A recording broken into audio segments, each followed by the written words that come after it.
Welcome to Game Changers with Molly Fletcher, where we take you behind the scenes with peak performers to learn what makes them tick and discover how you can apply their lessons to your life.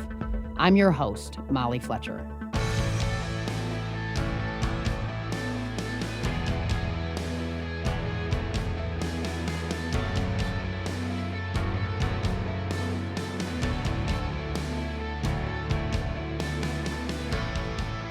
Today's guest, former NFL star Warrick Dunn, has built a legacy on and off the field. A three-time Pro Bowl selection, Warrick played for 12 seasons with the Tampa Bay Bucs and the Atlanta Falcons. After his retirement in 2009, he joined the Falcons ownership group. But his greatest impact goes far beyond the football field. Growing up in Louisiana, Warrick and his 5 younger siblings bounced around. His mom, a Baton Rouge City police officer, worked tirelessly to achieve her dream of homeownership. But tragically, she was shot and killed just days after Warrick's 18th birthday. Over the past 24 years, Warrick has made it his mission to provide others the stability that he never had. In 1997, as an NFL rookie, he began his Homes for the Holidays program to help single-parent families achieve his mom's dream of homeownership. Now, a part of Warrick Dunn Charities, the program has provided 195 homes and over $965,000 in down payment assistance.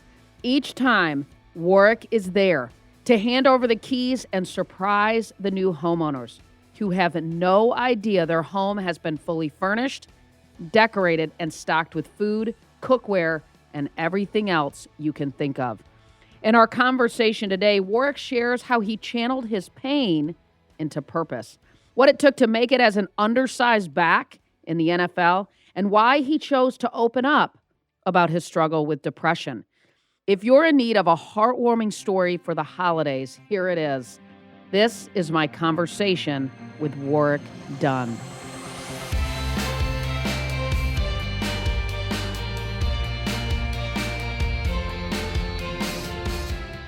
Warrick Dunn, I am really honored to connect with you. Really honored. So thank you for taking a minute. Appreciate it. Thank you. Thank you. So tell us a little bit about your early years. What was your life like, growing up in Baton Rouge, as they say? Baton Rouge. Well, I'm one of 6. I'm the oldest. For me, growing up was about adventures. I was always outside. I was, sun up, sun down. We were always outside. We were playing, running around, and it felt like freedom because my mom was always working, and I was always outside playing. I tried different things. I was adventurous in a sense, daredevil. And it was just one of those things that, not knowing that we didn't have a lot, that, I didn't know that, my mom, she worked too much. Just in a single parent household, living with my grandmother, my grandfather. It was just a lot of, for me, things that were unknown. As you get older, you look back, it's like, wow. I lived in a really poor neighborhood, poor community. But as kids, we don't know that. We were just trying to live our best life. And that was pretty much just being outside playing sundown to sun up and using bike tires, rims for basketball goals, playing football in the street, playing baseball. We did it all. And 2 days work after your 18th birthday, your mom, a Baton Rouge City police officer, was killed in an armed robbery, working a second job as security. How did your life change? I know it changed so much. How did it change in that moment? Well, I would say in that moment, I had no idea what was happening or what I was supposed to do. I just knew that I had to grow up and become an adult. And not necessarily saying that in that moment, because I was always mature beyond my years. I was having adult conversations with my mom So we used to have conversations about life. I was really forced to just grow up because she made sure that I was the responsible one for everyone else, and made sure they did the chores, made sure everyone eat, did their homework.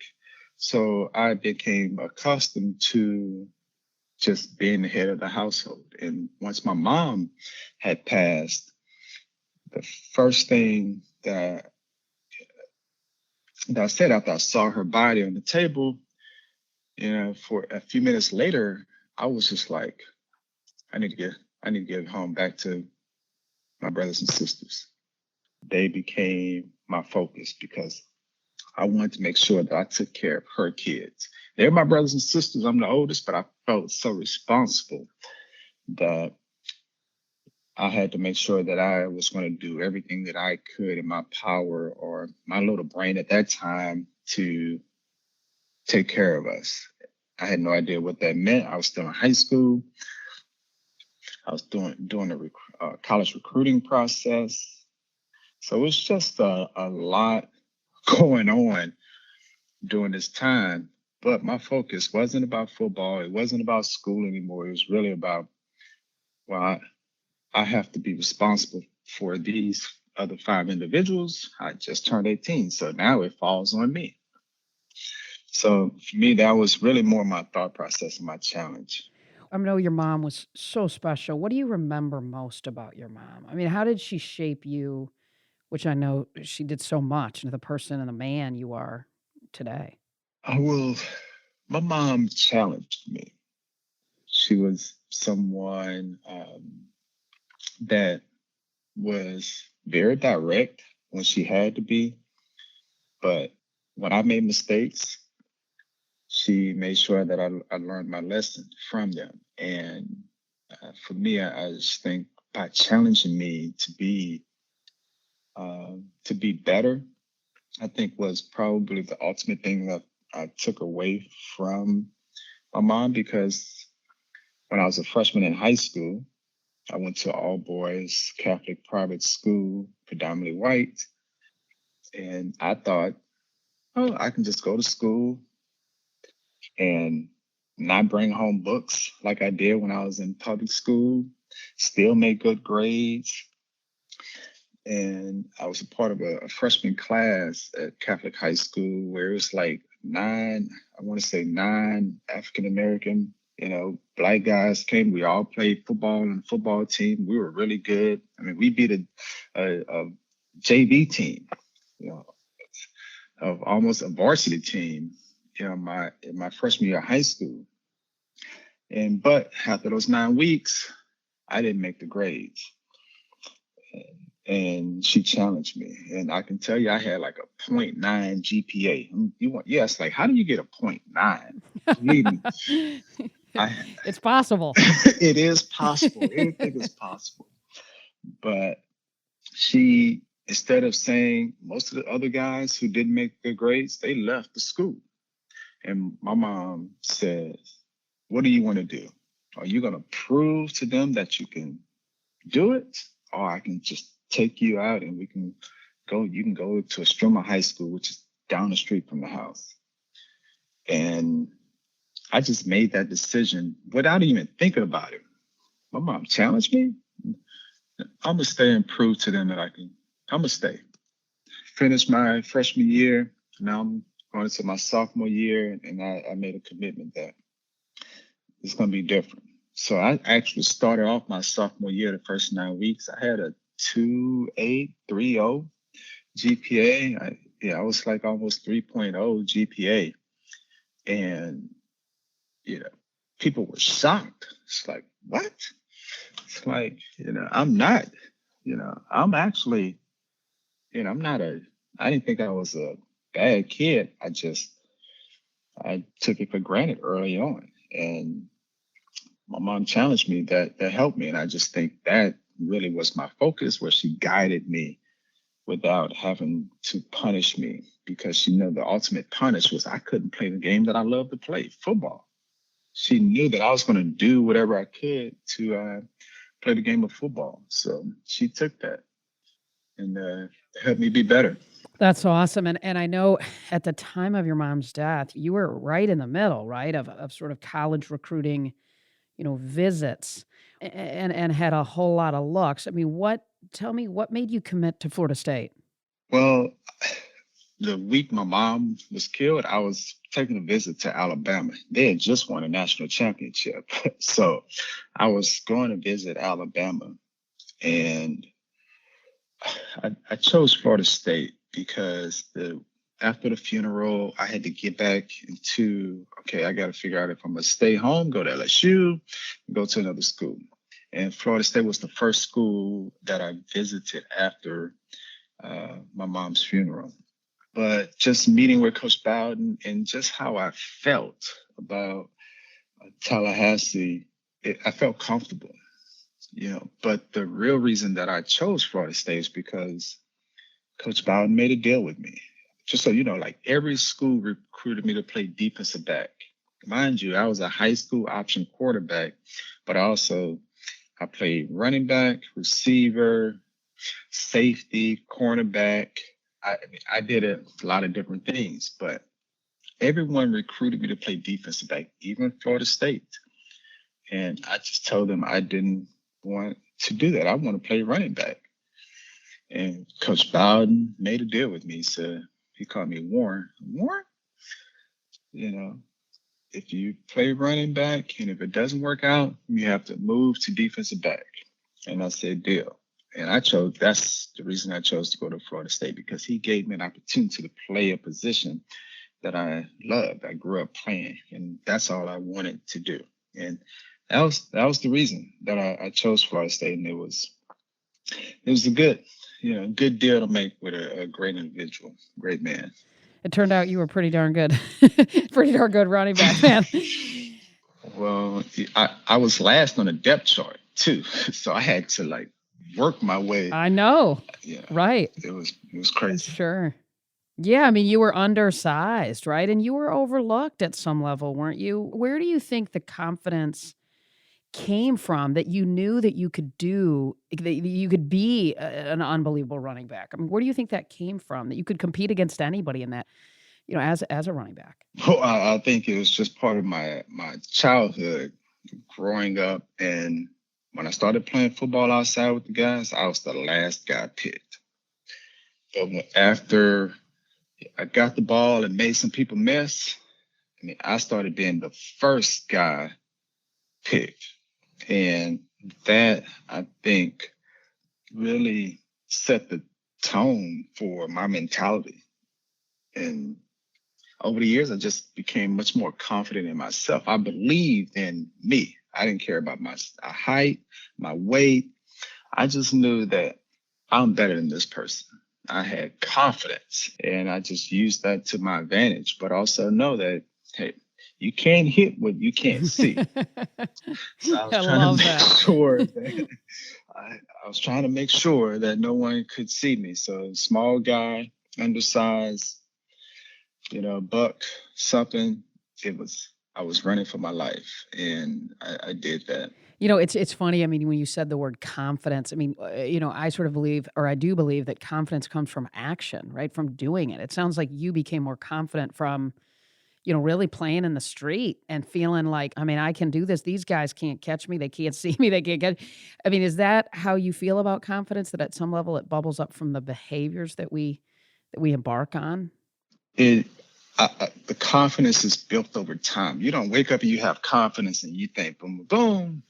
For me, confidence is over the course of time, because even though I may not have succeeded at times, I went back and I tried again. And I was successful. Okay, I knew I can do it. I just needed to try again. Not everyone is successful on the first strike, the first swing or whatever. So I kept that mentality, and just over the course of time, the more success that I had, the more that I believed in myself. But I think the most important thing that I took from is that because I was undersized, I had to work harder than everyone else. And I just committed to working out. I worked out 3 times a day. when I went to college, I was 150 pounds. When I got drafted, I was 170 pounds. I played at 185 pounds at the most when I was a pro. And I worked out 3 times a day because I wanted to make sure that I was always ready for if they called my number. I need to make sure that I can go and produce and play. So I was determined. When you were at FSU, how did you balance everything else with your siblings? And even on into your early years in the NFL, how did you navigate that? That was tough. It was family, school, then football. And the deal, what I, one of the things that I talked with Coach Bowden about was that if I need to go home, I'm going home. My family's the most important thing. And every break that I got, every off weekend, whatever it was, summertime, I was always home. I never stayed. I drove home, and if I had to drive back, I would do that because I knew that I was still responsible. I was trying to raise them from Tallahassee. So I'm on the phone.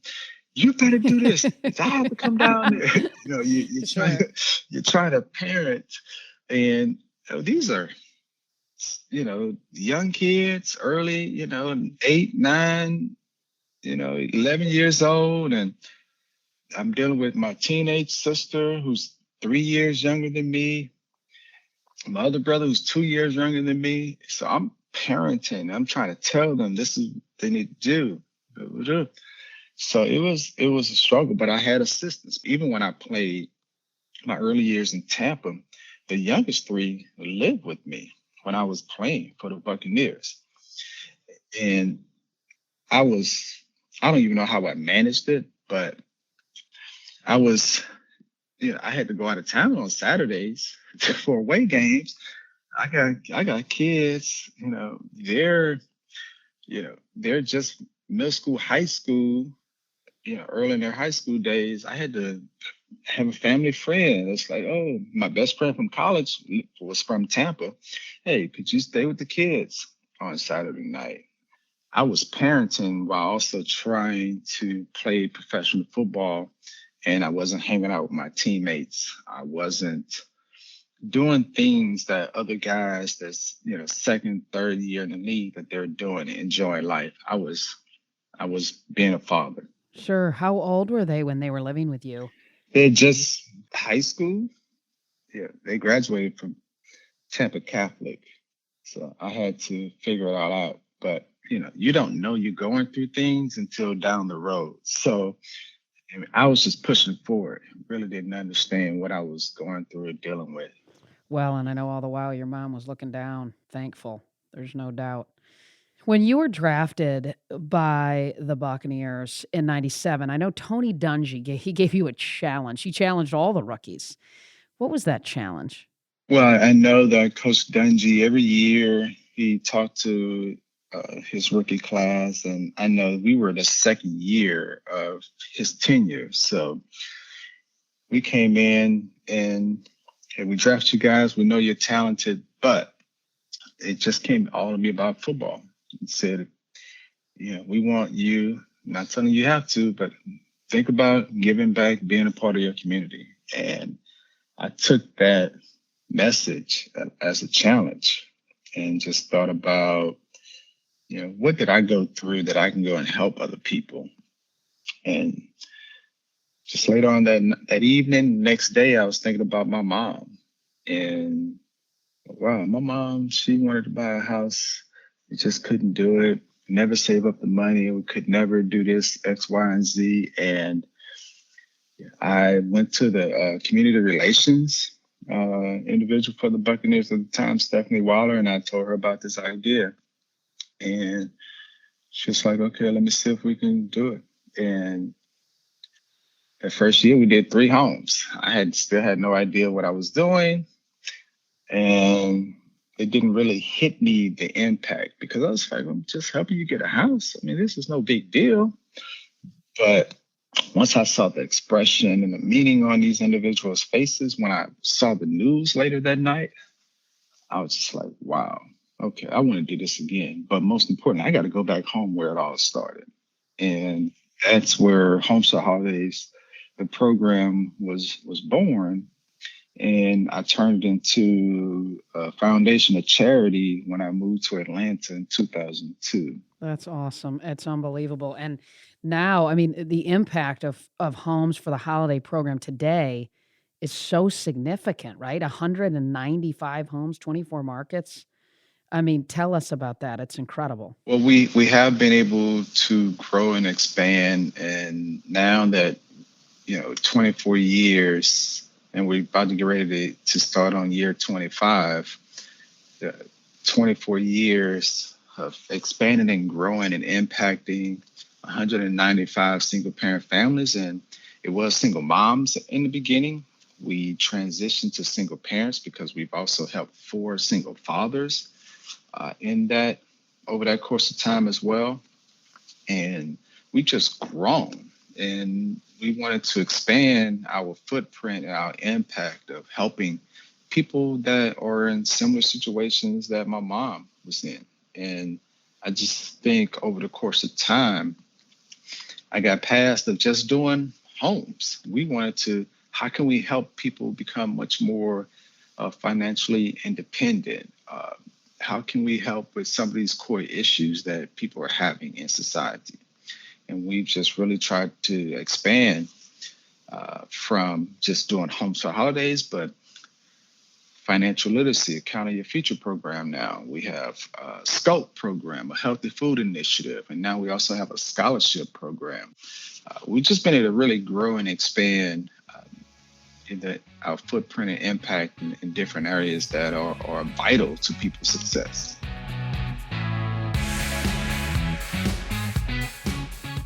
In just a second, we'll get back to the conversation. But first, I want to share some exciting news. My new TED Talk is out now, and it's all about the secrets to a champion mindset. For more than 15 years as a sports agent, I had a front row seat to peak performance. What was the difference between those who maximize their potential and those who don't? You think it's talent, but it's really drive. And the real magic happens when the drive to achieve is replaced by something more sustainable, the drive to get better. The best know this, that the view from the summit is nice, but it's the climb that makes it all worthwhile.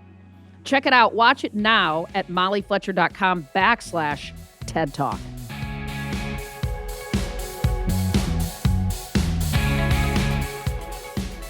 I mean, when you hand over those keys, Warrick, how does that feel? I mean, it's just got to be awesome. I've been doing it for so long. It never gets old, though. It's a priceless moment. I don't think people understand until they witness it in person. They can see it. When they see the family walk through that door, that is a life-changing moment. You've helped someone go from point A, not just to point B, but they're at point C, D, E. Now they're building on their future. And to walk through that door and see the excitement, because we give additional $5,000 down payment assistance. And we did this in 1997. We also fully furnished the homes. We put food, furniture, linens, garden tools, TVs, computers, all the way down to the toothbrush. So pretty much families just have to bring their clothes. So we've been doing this for 24 years. And it's awesome. And the reason why, because my mom, that was the biggest issue. If we did purchase a house, she couldn't afford money for the down payment. If we did get a home, how would we fully furnish it? We'd go right back into debt. So I wanted to help individuals not have to go through what my mom would have had to go through. But again, you start to transition and realize that it's not just about the parents anymore. It's really about the kids. Like, how can we help them to create more stability for families? You create a stable environment, and housing helps alleviate a lot of society issues. So handing the keys over are life changing, and it never gets old. It never gets old, and I don't think it ever will. Work, you played 12 seasons in the NFL. You rushed for 11,000 yards. I mean, it's a lot of yards in a long time. What do you think was the key to your longevity? Well, I was almost at 11,000, 37 yards shy. So they don't want to give me the 11,000, but Yeah. it should be 11,000. I'm sure some plays, some penalties, took my 37 yards away. But for me, I think a longevity is really the way that I ran, how I took care of my body. Like I told you before, I pushed myself, I trained, but I think it's my running style that I didn't give people a lot to hit. And, I was smart. I learned this in college too. One of my running back coaches, my running back coach at the time, Coach Sexton, was like, when the journey's over, get down. When you get to that end, what are you fighting for? Only thing that happens is they stand you up, rip the ball out.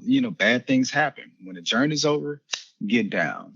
And I took that to heart, but I also said that I need to make sure that they know that I'm gonna be a tough runner. I can run inside, outside.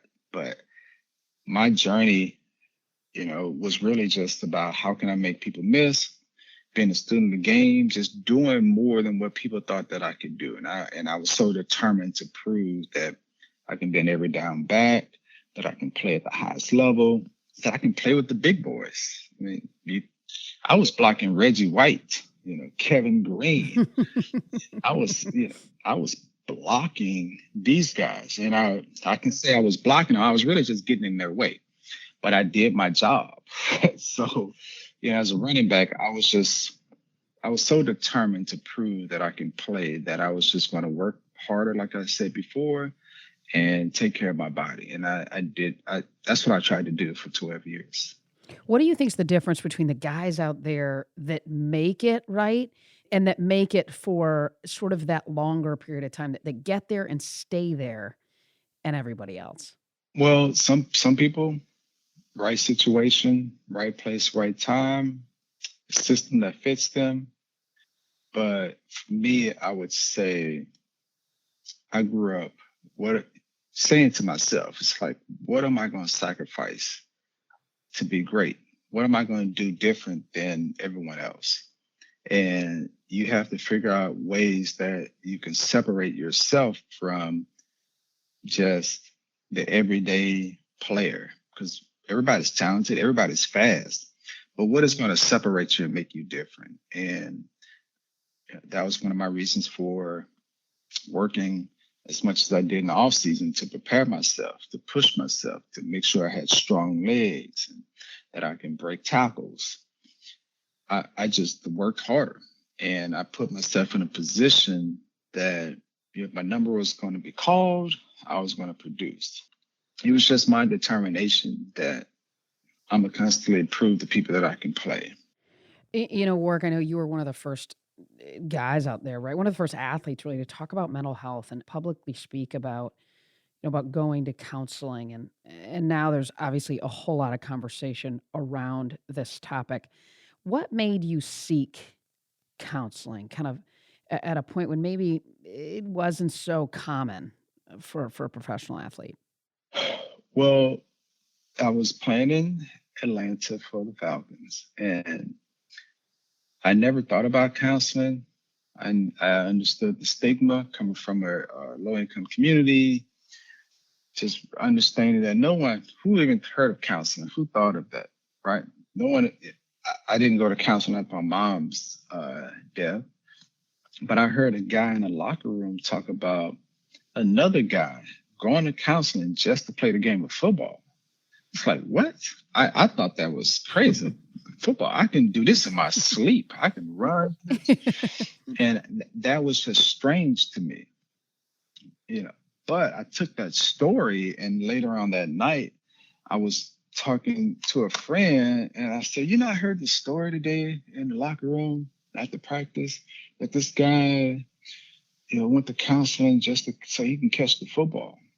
I was like, that's crazy. And I said, you know what, though? But maybe I need to go to counseling for myself.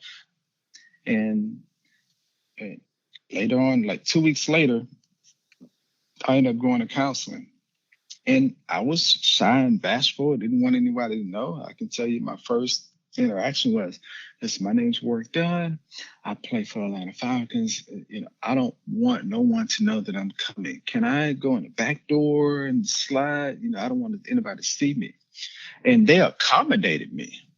And once I actually went and I sat in there and I started just talking. And first session was cool, and I was expressing myself, getting emotional. The second, third, fourth, I was bawling. I was talking about everything, and didn't realize that for all those years, since my mom's death to 2003, that I had been depressed. I was pretty much just coasting through life. I was still shocked. Like, what? I played football. I didn't did this. I didn't. It's like I was, for some reason I can still perform. It's just part of what I was. I guess my mentality was, but I wasn't living. I was using the program as an outlet, as counseling in a sense, as a way for me to mourn. I was using football as my outlet to try to escape, the inner part. And it all just started to come together. And, I can tell you 9 months later, the next year, my teammates saw a difference in me. They said I was laughing more. I was enjoying. I was actually hanging out with teammates a lot more.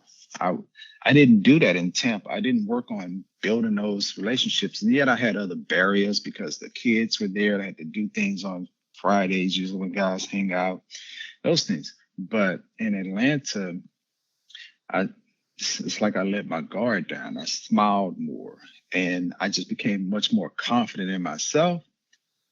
I just said, I don't care what anyone has to say. If they want to judge me, they go right ahead. And that's when I started to come out and talk about counseling and how it's helped my life. And it was still the stigma on it was still negative, because that's not what the community really understood and would support, because they just felt like, oh, you're a football player, you should be strong. You're weak. You this, you're that.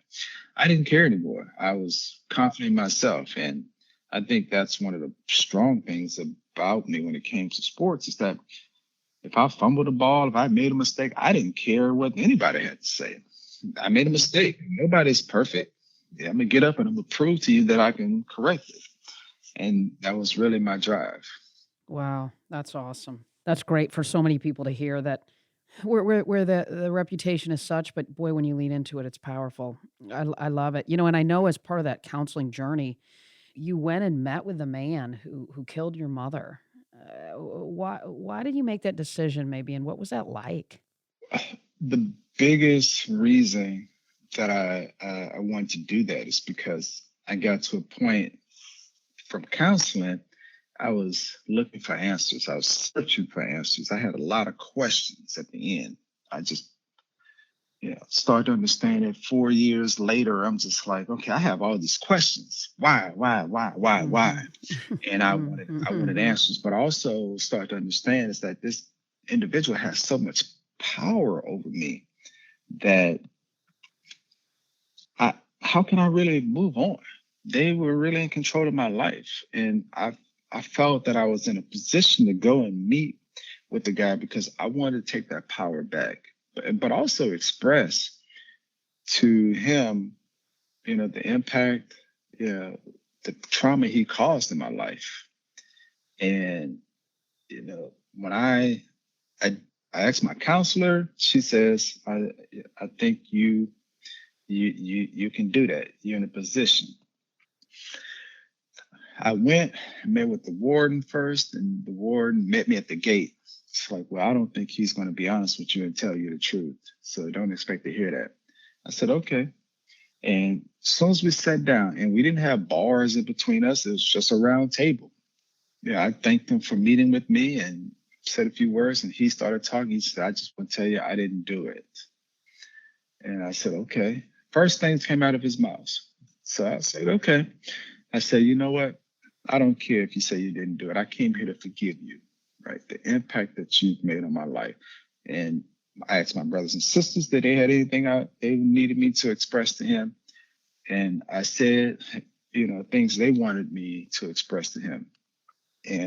But I did thank them for at least meeting with me. He didn't have to do that. He could have denied me. But I just told him, you know what? I forgive you. You've had so much power in my life. I forgive you. Okay. And that's the reason I came here. And for me, I felt like that lift so much of the weight off me that uh, it was just looking back and thinking about it now. It's just where I was mentally in my life of just trying to grow and move forward and just going thinking about the impact of how this one individual has affected every aspect of my life when it came to relationships, just family relationships, personal relationships, not wanting to have a family and all those things because I was raising kids and I thought about if I held a girl's hand, I was breaking a promise to my mom, and it was just so much that I started to feel a lot of release and not feel as guilty. And not saying that things changed the next day. I just think over the course of time, it gave me more relief to gradually move on with my life. Wow, that's remarkable. And do you work do you feel like is it still a journey for closure, or did it create closure in that moment? Was it a journey moving forward, and do you feel like you have closure now? Well, it was at that particular moment I said the words, I felt a sense of calm, but the journey had just really now began because I made the first step. Now I just got to go out and live and do and be all those things. And yeah, that's where all started. The new journey that I was on. And I would tell you it was rewarding and I'm thankful because again, I was searching for peace.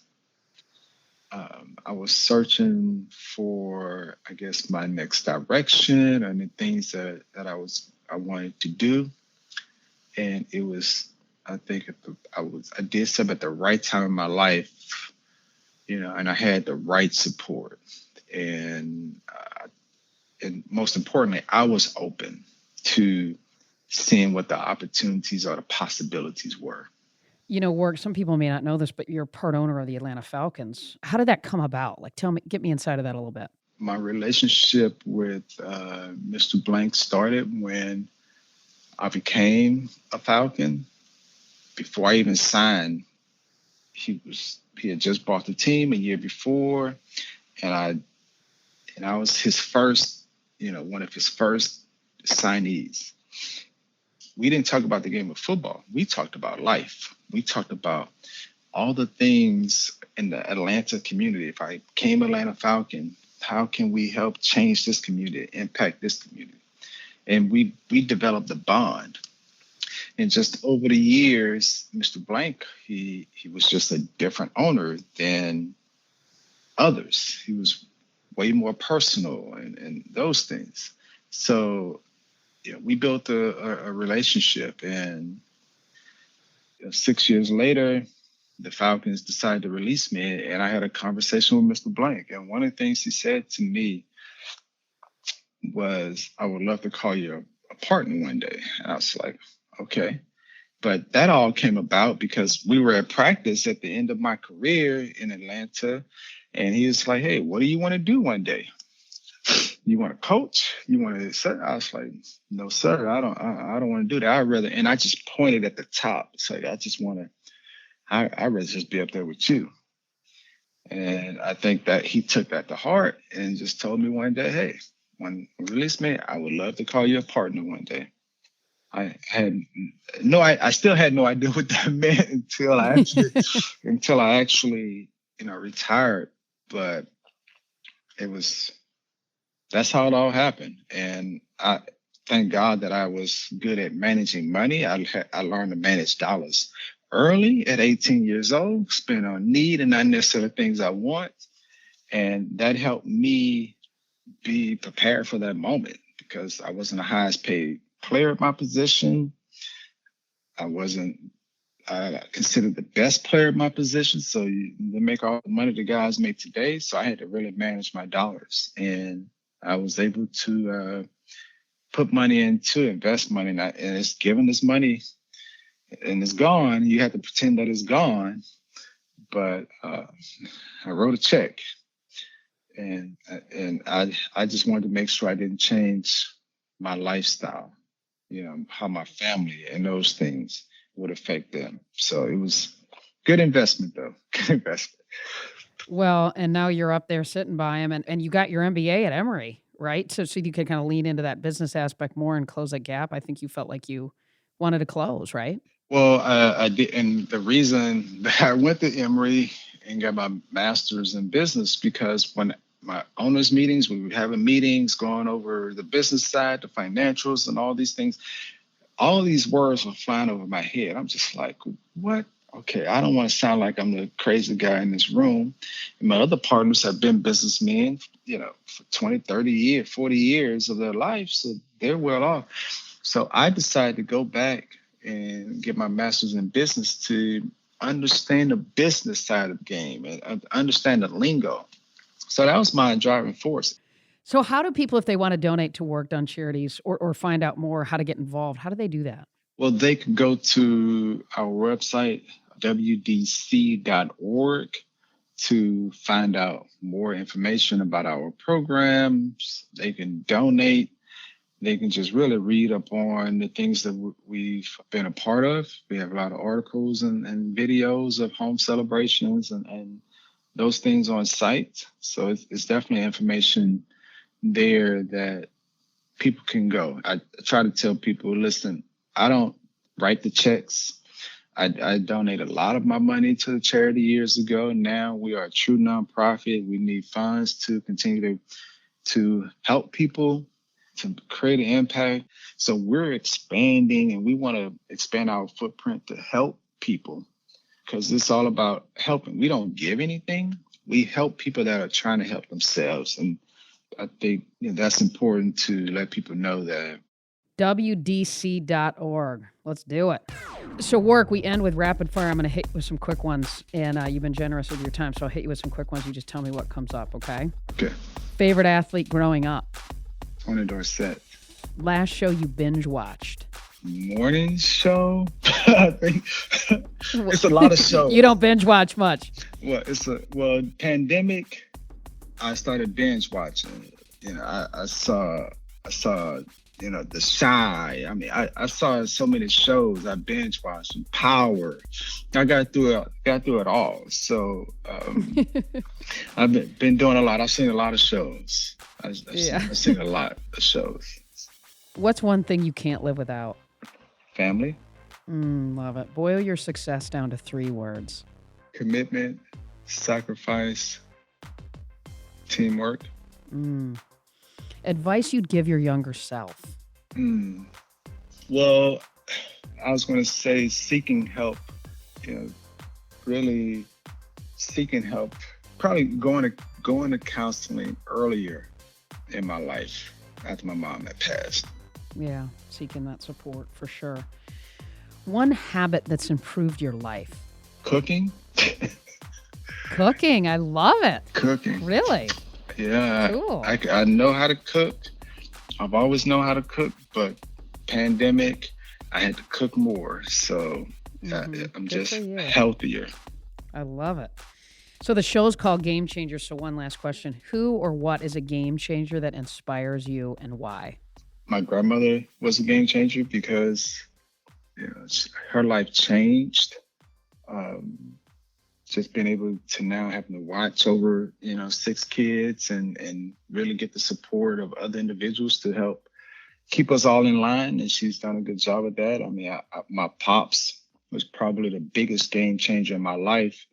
He taught me the game of football, but he was someone who had a problem, an abuse problem early on in his life. And he turned it around because he didn't want other young boys, young men to go through what he went through. And he became a well-renowned coach because he was pushing us to be the best that we can be at all times. And he's probably the ultimate game changer for me, my pops, Malin Brooks. Well, and I know you talk about, he was your youth football coach, right? Pops was. He was my youth football coach, taught me so much. And he's still a major figure in my life today. I mean, I treat him just like he's my dad. And I just don't know where I would be without a lot of his guidance. I mean, he helped me in so many areas, but he taught me what it meant to work hard and sacrifice and to put it out on the line. And he challenges me still today. And it doesn't stop because, you never live up to their expectations in their eyes. So they constantly challenge you. And he's that one individual that challenges me. And I'm thankful that he's still in my life. I mean, it's definitely a blessing to have someone that I can lean on.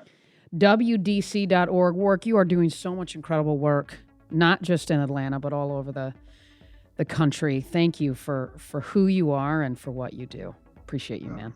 Thank you, and I appreciate you having me on. Absolutely.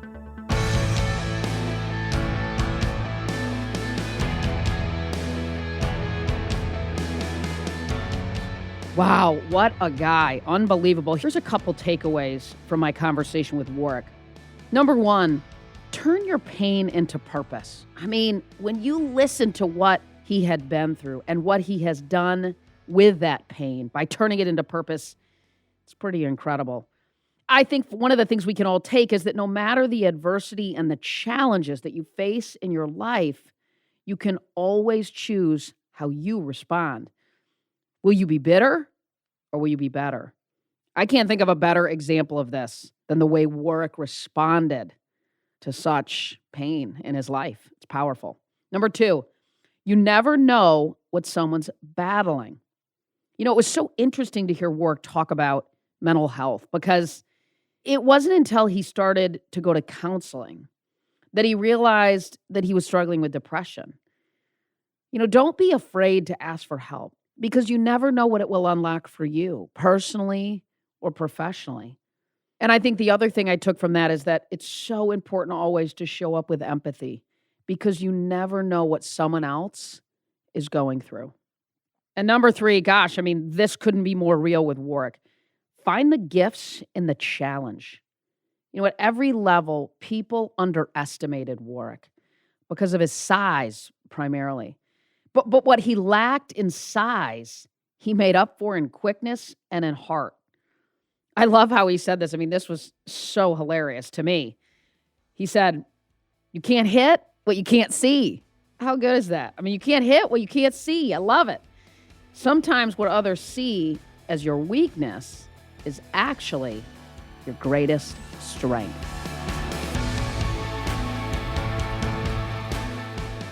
Thanks, as always, for listening to Game Changers with Molly Fletcher. If you like the show, be sure to subscribe on Apple Podcasts. There you can listen to previous episodes and leave us a review, which helps other people find out about the show. This episode was edited and sound designed by the team at Sound On Studios. You can find out more about their work at soundonsoundoff.com. Check it out. For more about me, visit mollyfletcher.com. Until next time, stay curious and be bold.